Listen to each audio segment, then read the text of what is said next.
দেখেন আমার পিছনে কত বড় একটা নাগরদোলা করলাম চালু করছে। ঠিক আছে, অনেক বাচ্চারা ভয় পাচ্ছে, নামে যাচ্ছে, আবার উঠতেছে। মানে নাগরদোলা উঠলে অনেকেই ভয় লাগে বা ভয় লাগে না, আমার কোনো ভয় লাগে না, আমি অনেকবার উঠছি। ঠিক আছে, এখন উঠবো না। আর এটা করলাম বড়দের ছোটদের রাইড, সবাই উঠতে পারে, প্রতি জনের 50 টাকা, বেশি না। আর এই পাশে দেখতে পারবেন সুন্দর একটা ট্রেন, সেটাই আপনাদের আমরা দেখাবো। ঠিক আছে, আর আমার সামনে দেখতেছেন ভোজন বিলাস, মানে এই জায়গায় আপনি চটপটি, ফুচকা, আইসক্রিম এই দোকানে সবকিছুই পাবেন। আর এই পাশে আছে বললাম আপনাদের রেলগাড়ি, দেখেন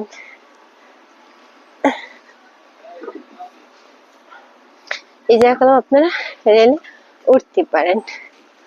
রেলটা অনেক সুন্দর, কারণ এখন রেলটা চলতেছে না।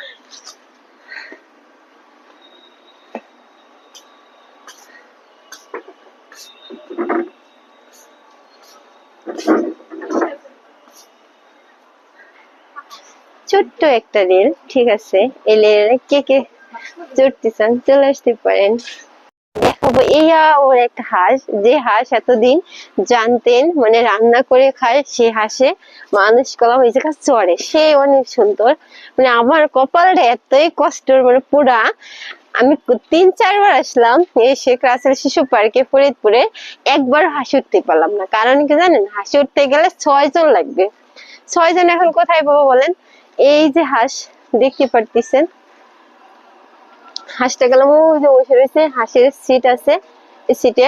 আপু আপনার হাঁসে উঠবেন? 6 জন লাগবে, 2 জন উঠাবে না। ঠিক আছে, হাঁসটা গেলাম সেই বড় আকারে বড়।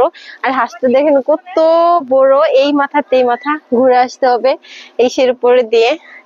বেশি না, মাত্র 50 টাকা করে টিকিট। ঠিক আছে, তাও আমরা 6 জন মিলে পাচ্ছি না।